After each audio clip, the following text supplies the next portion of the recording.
A very good morning to you. Sky News Sunrise on a Tuesday morning with me, Eamon Holmes. This is Clemency Burton-Hill. She's bringing you the newspapers very shortly and asking you the moral dilemma of how far would you go to save a cat under the floorboards, right? That is the question of the day. Charlotte would break her nails, she was saying, to get that cat out. I do a lot. This is in relation to the England cricketer Graham Swan and what he did when he was a naughty boy and got into his car.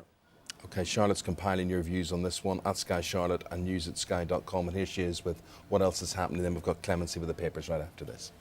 And Eamon, a leading doctor has been saying that the government should consider decriminalising drugs. Professor Sir Ian Gilmore believes putting a regulatory framework in... Right, here we come with the newspapers with Clemency Burton-Hill, the actress, the broadcaster and musician. Have I left anything out? Oh. So there's so much more. Good to see you, Clemency. Paper reader, that's all that matters this morning. Well, look, one of the things we're talking about is this whole clamping thing, and we've been getting reaction to this today, and the law is going to be changed, and we've got front page of The Sun, and we've got a man who they're calling the people's champ. I just think it's interesting. Obviously, no more happy little clampers anymore, and I think it's great when a story like this comes out. The Express are also running one about a nurse who was clamped on her way to visiting a cancer patient, 350 quid. This guy, he decided to take action against the clampers. There's a tiny little sign in the road in Wembley where he parked.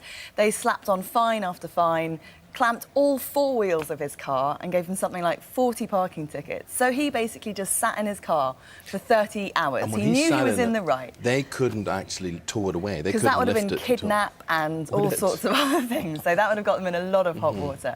But no, he sat there for 30 hours and then claimed victory. So Sun, obviously, you know, claiming massive victory for the little people. Charlotte, I'm getting loads, actually. Just in the last few minutes, they've been pouring in. I'll just pick one of them out. Marion says, why should a nurse or anybody else have the right to park on private land? Oh, that's ridiculous. Well, she says that she should have just found a parking space, unless it was an emergency. There's one thing about saying, obviously, that this shouldn't mean a free-for-all. It doesn't mean everyone should go out and park on people's private land, but it should mean that things are regulated better.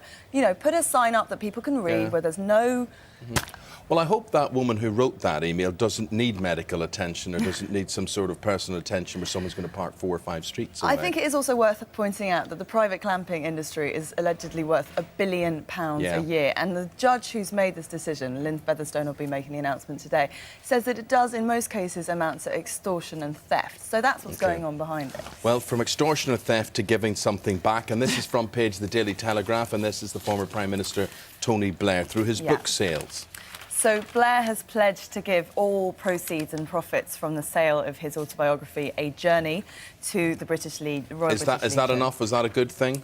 Well, it's certainly not enough if what he's trying to do is atone for the deaths caused in the Iraq War, but I don't think Tony Blair is trying to atone for it. As I said before, I think he's completely unrepentant. This is the man who went before the Chilcot inquiry and didn't say sorry when he had the opportunity to do so. I think he absolutely believes that in the long term we'll all realise that his actions were those of, you know, the Messiah. But this is a way at least of acknowledging the consequences of his actions. And let's not forget, this is the Prime Minister that took us into 5 military interventions. It's not even just Iraq. Do you think that would affect, that action, by giving that money to the British Legion, would affect people one way or the other? Would it affect people in actually buying and saying, OK, a donation's going to be made with this?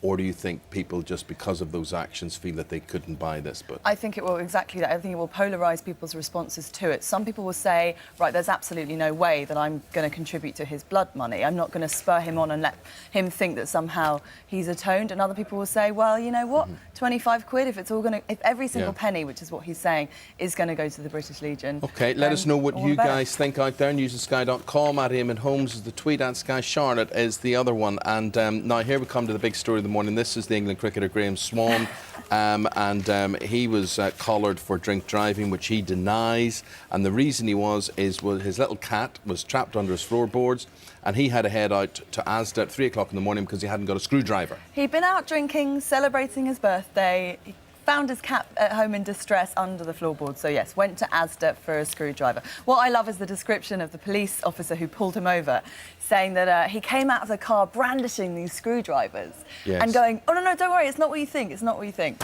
So this is our great spin bowler spinning his way out of a potential drink driving charge. And Charlotte, what sympathy has he got? Well, a reasonable amount, but a lot of people suggesting other things he could have done. But Kimberly says apparently he doesn't live very far from this Asda, but she's saying, well, I don't agree with his decision, but in the heat of a distressing situation, adrenaline kicks in.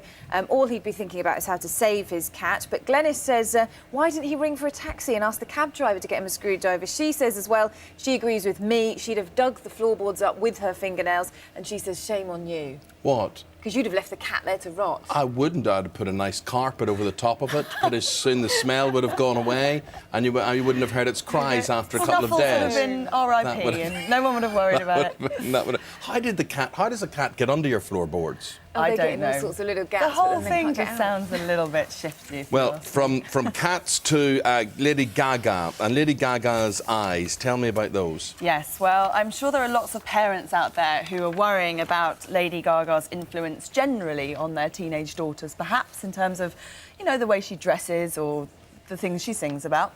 But this is an amazing new fad that she's created. Those doe eyes, as they described them in The Sun, in her Bad Romance video. Apparently you can buy contact lenses over the internet, and 5,000 pairs of these contact lenses are being sold every month.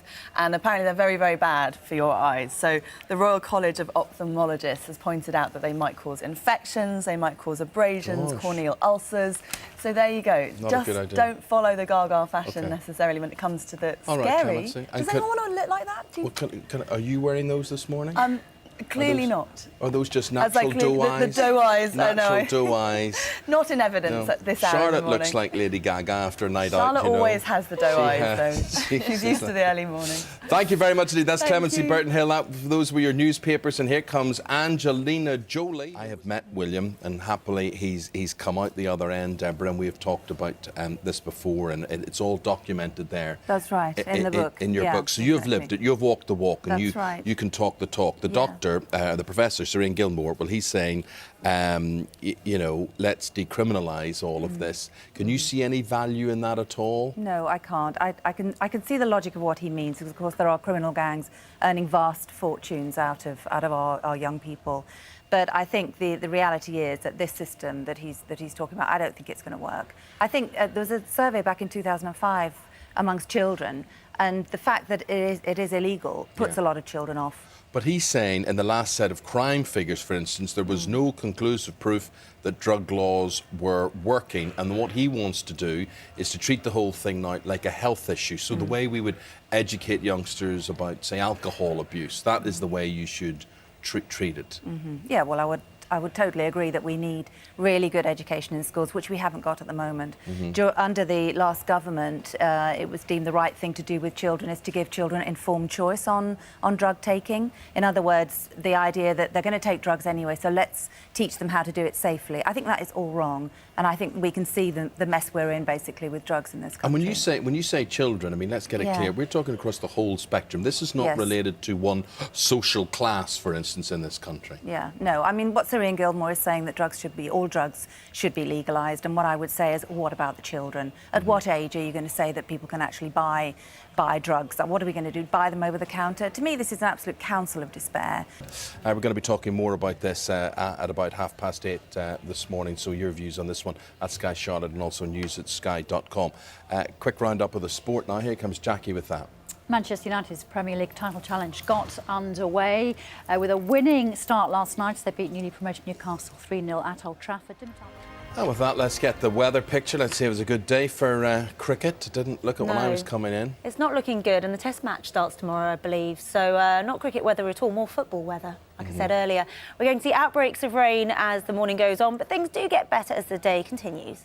Quick catty comment from Charlotte. I mean a comment about a cat. Yep, Graham Swan and his trip to get a screwdriver to rescue his cat in the middle of the night. Peter Smell says, how did the cat get under the floorboards anyway? And he says, put cat food near the hole, that will get the cat out. It will smell.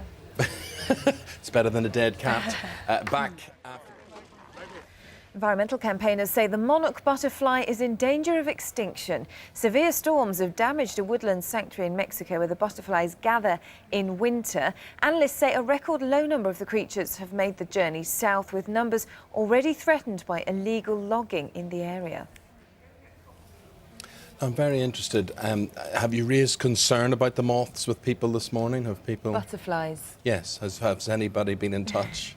No, just that one about that's the good moths around your wallet coming out. I can call them moths, and that's good. OK, we're going to have a look at the front pages of the papers and clamping, and that's something Charlotte's been dealing with this morning, and we're going to talk to the Minister who's hoping to put an end